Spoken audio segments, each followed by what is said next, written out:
Some have the opportunity at least to go to the stadium and keep busy. At a time where there is a shutdown globally, sports-wise, you want to think that Nigeria can cash on perhaps what looks like a sad situation to find joy. Not so easy to contemplate, but that's the makeup of Africa's most populous country, where you have the league still fully on. And yesterday, there were over 9 games played across the country. And you want to ask, the fear of COVID-19, is it perhaps the start of a good league for Nigeria? If the fans are starved of league across Europe, they can find joy in the one at home. Perhaps an opportunity to get the Nigerian Professional Football League on television at this moment. If you are looking for content, why not approach the league management company? That's an aside. Sports Salsa, it's a Monday, and wherever you are, I hope the threat is not really coming close. But then when you look all around and you listen to all the headlines, there is a sense of foreboding. And you want to thank God that Nigeria is still looking as warm and bright as a Monday morning. I am Michel Obi. This is your beat, Sports Salsa. And you know how we mix it here. We give you the best of music and the best of sports in a style you can only find in the house of sportainment, Kennis 104.1 FM. And that's why we say, go out there and do good.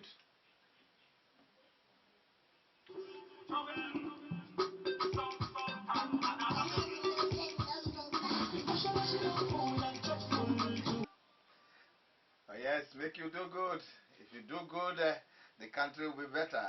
And if you do good, you can't even see the shadows. Everywhere will be bright, like a Monday morning. I hope the sunshine is getting close to you. Unbearable heat, we want to believe that the light will be full and you can really find the conditioning all around. Sports Salsa, and talking about activities in the face of a global shutdown. The young girls went to town on Saturday, and they are looking for a ticket to the Under-17 Women's World Cup billed for India in September. Will that still hold? That's a FIFA contest, and FIFA has ordered that all international football be stopped. But September, or some will say, is still a bridge too far. But the girls went to town, and it was goals galore. If not, if you're looking for goals and you wanted to really get your eyes fully feasted on the best or the spectacle of scoring, then you can find it with the Flamingos. They hit Guinea, visiting Guinean side, the young under-17 from Guinea. It's 6-1, 5-1, and it brought the total number of goals to 11. That's only women football can give you. And some will say, how do they get to score so many goals? 11-2 was the aggregate score, but that was not all. In another game involving the young Ghanaians under 17 in the same race to pick a ticket for India, the Ghanaians hit Liberia 10-0. I hope you are giggling wherever you are. The women are getting the goals. If we can't get to see goals anywhere, now that all the leagues are suspended, at least this weekend we had an eyeful, to use that expression. And it was not the last.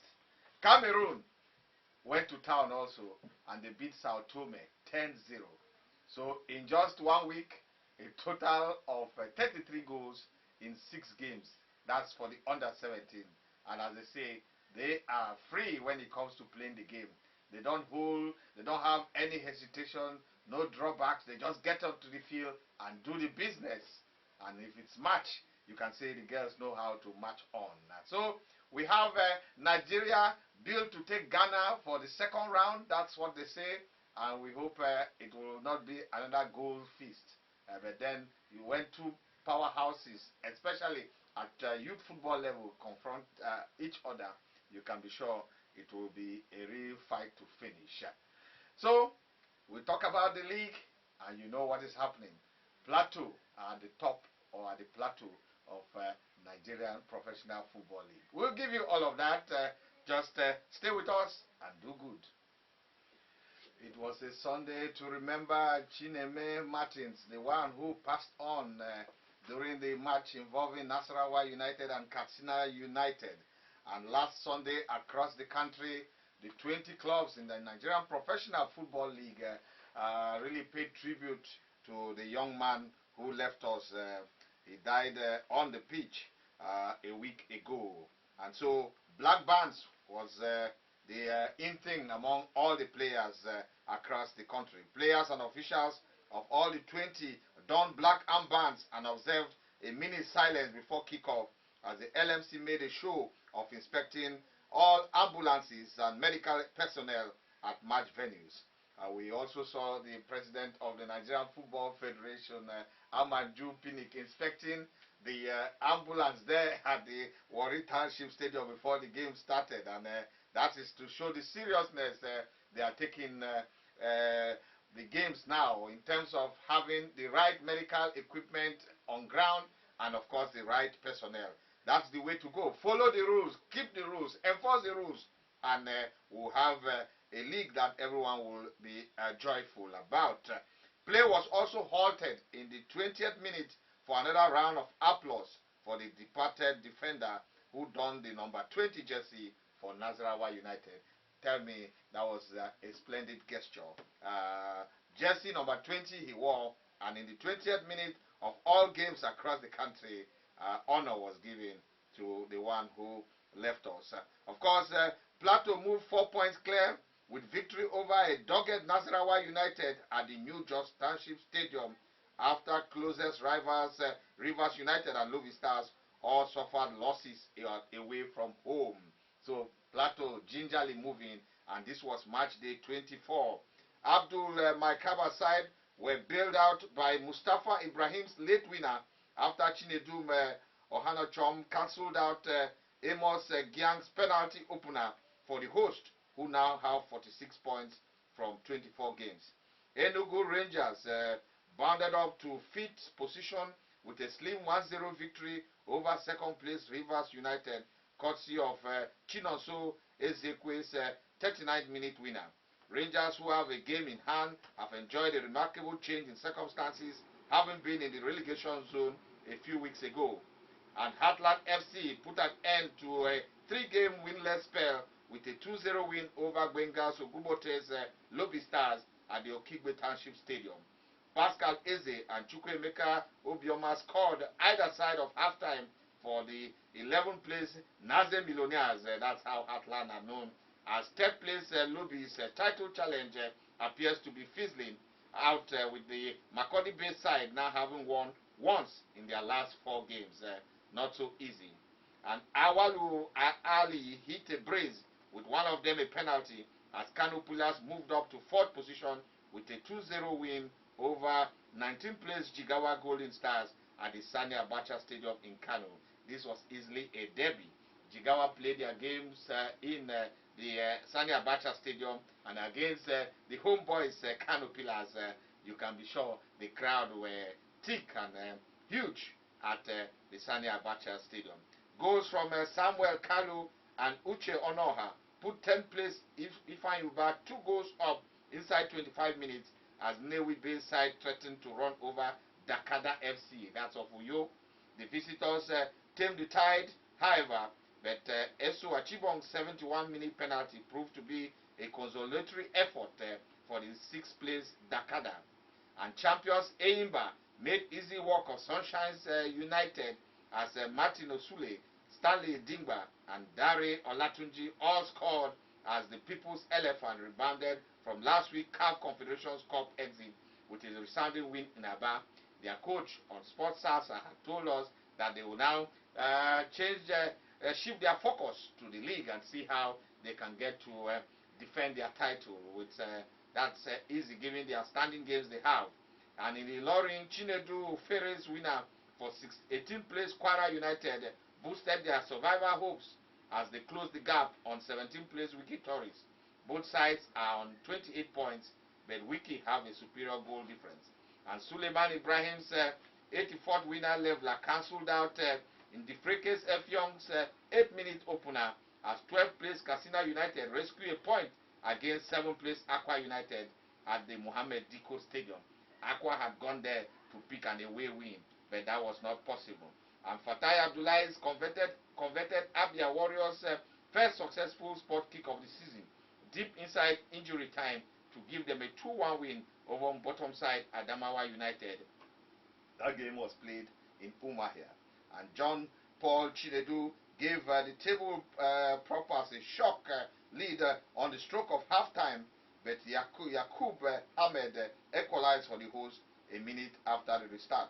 A lengthy delay following an injury to Warriors goalkeeper Victor Philemon meant there were 10 minutes of added time, and after Paul Sampson was ruled to have been upended inside the box, Abdullahi held his nerve to convert in the 95th minute. Woriwo scored twice in as many minutes to break the resolve of 16th place MFM, who are now only above the relegation places on goals difference. Not a good one for the Mountain Boys. At one point when the league started, they were almost like going to win the title, but now they are really getting close in the muddy waters of relegation. Can they get to escape? MFM, who lost Bala Akintude a red card, held on gamely and thought a point was in the offing as the game neared full time.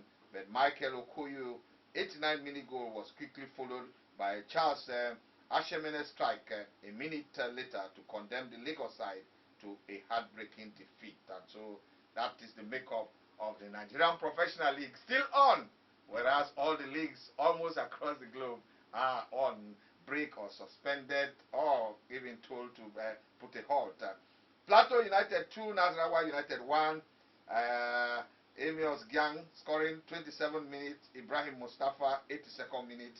Kanu Pillars 2, Jigawa 0, Ifeanyi Uba 2, Dakada 1, Kwara United 1, Wiki Torres 0, Eyimba 3, Sunshine 0, Katsina United 1, Aqua United 1, Rangers 1, Rivers United 0, Heartland 2, Lobbies 0, and Warri Wolves 2, MFM 0. Abia Warriors 2, Adamawa United 1. That's the results for the record for all of those following the best of African football as exemplified in the Nigerian Professional League. Go out there, do good, and when you come back, we'll change gear. This time, we'll be focusing. The president of Nigerian Football Federation, Amaju Pinnick, was almost not finding the right words to describe measures being put in to ensure that players coming abroad to feature for the Super Eagles are not affected by the COVID-19 virus. And so they inspected the stadium in Asaba alongside the sports minister and went to check different levels of facilities available. But then CAF had to come to the rescue.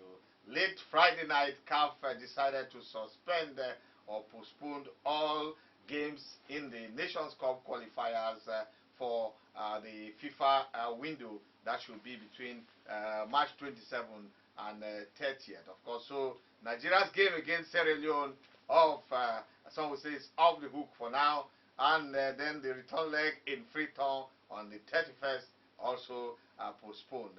Really a relief for Nigerian football, because most of the players will be coming from Europe, and anybody coming from Europe, you have to just watch them. You need to really not only test them, test. You have to be sure that they are not coming with the virus, especially in Africa's most populous country, where the battle to really tackle the virus is fully in place. And talking about the CAF Champions League final, will it hold on the date that has been programmed in May, given the fact that matches have been suspended? But one thing is sure, a venue for that final has been picked, and this will be the first time they will have only one game to determine the winner of the CAF Champions League and the CAF Confederations Cup. That was a tweaking CAF did early in the year to ensure that the final is played just one on a neutral ground. And what is the venue chosen? You had entries from 5 different countries, and the 50,000 Japoma Stadium in Douala, Cameroon will host the first ever one-off CAF Champions League final. in May, the Confederation of African Football have announced. Of course, the Confederations Cup, we are told, may just go to the Prince Moulay Abdallah Stadium in Rabat. That we have to confirm. Of course, the 2019-2020 Champions League final will be the first to be staged in a neutral venue after CAF decided to adjust its premier interclub competition to discard two-legged finals. Previously, both finalists played one tie each at home, with the title going to the winners on aggregate or away goals or penalties in the event of a draw. The stadium, which is known officially as Stade Omnisport Douala, was started in 2017, but work is yet to be fully completed in the complex, although the main playing arena has been completed and is expected to be ready for May's final. So Cameroon, they have a good stadium, a new one. Douala indeed has two stadiums, the Stade Réunification as well as the Japoma Stadium. The stadium is built to also host the CHAN, the African Nations Championship, which again may just suffer postponement. CAF is yet to take a position. They've sent a team to go to Cameroon to examine the level. That competition is supposed to start in April, but you can never be sure with the way things are going. This is a competition reserved for players who are at home in playing their league. So it is essentially African with no foreign or you want to say global input. But let's see how it goes. We wait for that. The stadium, I told you, has a capacity of 50,000, and this year's final could be an all-Egyptian or an all-Moroccan affair after two clubs from both countries made the last four. That's the semi-final. So you want to be sure that an Egyptian side or a Moroccan side may actually be playing in the final. Egyptian 8-time record winners Al Ali will play Moroccan side Wydad Casablanca, while Wydad's neighbor Raja Casablanca will take on Ali's Egyptian rival Zamalek in the last four. This is the real showdown in African football and the best of it. The fixtures will hold on 1st May with the return legs holding a week later. So we can follow all of that. Just to give you the bit about Samson Siasia, he was to be in Zurich to face the Court of Arbitration for Sports, but you know, they say COVID-19 has a way of dealing with issues. Talking about Samson Siasia, until further notice, the Court of Arbitration for Sports will have time to hear former Super Eagles coach Samson Siasia's appeal.